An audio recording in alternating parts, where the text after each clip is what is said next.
Most NBA stars never have to learn control. When you're born with elite burst, the kind that lets you go coast to coast like Russell Westbrook or John Wall, the game bends for you. Speed forgives mistakes. Explosiveness erases inefficiency.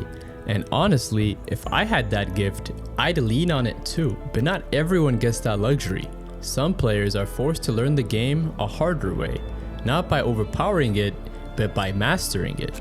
Cade Cunningham belongs to that group, because Cade Cunningham doesn't win by beating you to the spot, he wins by arriving there already balanced.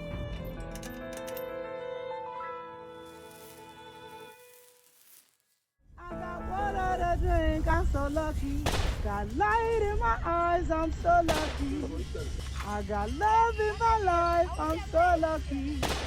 I got fate on my side, I'm so lucky. I'm so lucky. I'm so lucky. Detroit didn't draft Cade Cunningham to be electric. They drafted him to be stabilizing. In a league obsessed with verticals, first steps, and highlights, Cade represents a philosophical gamble. That pace can beat power, that control can beat chaos, that you can run a team without ever outrunning it. If Cade fails, he's labeled what the league fears most: too slow, too methodical, too boring to matter. But if he succeeds, he becomes proof that greatness doesn't always look loud.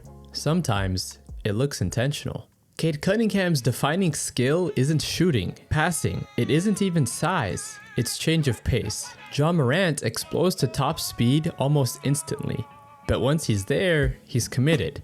Jaylen Brown doesn't have a lightning first step, but by his second stride, he becomes a freight train. Cade is different. He accelerates slowly, but he decelerates instantly. He stops faster than defenders can react, and then he starts again before they can recover.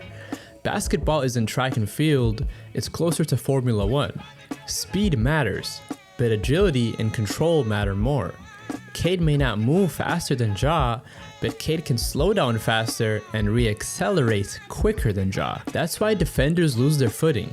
That's why help arrives late. That's why Cade always seems one step ahead, even when he isn't one step faster. And that obsession with control didn't come from nowhere. Off the court, Cade experienced chaos.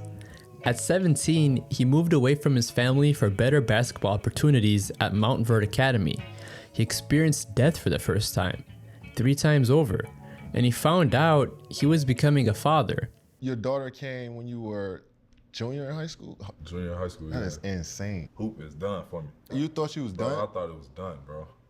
Everybody I knew that had kids young, like, was done hooping, bro. But you didn't have, they weren't you though. Like you was a, bro, you I was a wasn't too known at this time, bro. Yeah. For most kids, that pressure would have ended the dream. For Cade, it almost did, but he didn't carry it alone. His parents stepped in and helped raise his daughter during those years, giving him the space to keep training, keep traveling, and keep believing basketball wasn't over. That support mattered more than people realize, because control doesn't always mean handling everything yourself. Sometimes it means trusting the people who won't let you fall when life speeds up too fast. Every decision after carried weight, but life continued to have a cruel way of removing options along the way. He chose Oklahoma State to stay closer to his daughter, and he was fine with that. But what really hurt was no high school national championship game, no McDonald's All-American or Jordan Brand Classic games, and being forced to play his lone college season amidst a global pandemic. At Oklahoma State, Cade didn't get the version of college basketball most stars dream about. No packed student section, no noise swelling when he touched the ball, no roar when a shot fell. Most nights, the arena was quiet, so quiet you could hear sneakers squeak. So quiet you could hear coaches talking through sets. So quiet that every miss echoed longer than it should have. For a young star, that silence can be unsettling. There's nowhere to hide, no energy to borrow, no crowd to carry you when the game gets heavy. And for Cade, already carrying adulthood far earlier than planned, that mattered. Because empty arenas force you to confront yourself. There's no applause to chase, no moments to perform for, just decisions. When to attack, when to pull it back. when to slow the game down because forcing it would only make things worse. That environment didn't just shape Cade's game, it sharpened his temperament. He learned how to generate calmness without external validation, how to stay composed when nothing around you feels alive. And that's when you realize something. Cade Cunningham didn't learn control in packed gyms, he learned it when no one was really watching. Even his upbringing shaped his style. Cade grew up playing against his older brother, Cade Cunningham. Bigger, stronger, more physical.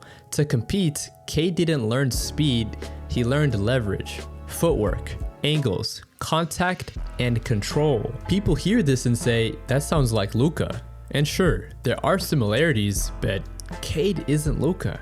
He's more athletic defensively, he shifts his feet better, he absorbs contact instead of avoiding it. He doesn't live on step back threes. Cade's game lives in the paint, in footwork, in the mid-range, in forcing defenders to waste a step, then punishing them for it. At 6'6", playing point guard, he doesn't need to blow past you. He needs you off balance. That's what makes him dangerous, and that's what makes him misunderstood, because control doesn't look like dominance until it jogs right past you. Watch a Cade Cunningham possession closely. He comes off the screen. Defender lunges. Cade stops, not hesitates, stops. The defender's momentum carries him forward, and by the time he recovers, Cade is already rising. Mid-range, net, no rush, no wasted motion, just control. Cade Cunningham isn't chasing highlights, he's chasing command. Of the game, of his body, of moments most players rush through. Life doesn't reward the fastest person in the room. It rewards the one who knows when to speed up and when to slow everything down. Cade Cunningham isn't the NBA's most explosive player, he's something rarer. A player who refuses to let the game or life move faster than he's ready to handle. And in a league addicted to chaos, control doesn't just survive, it quietly wins.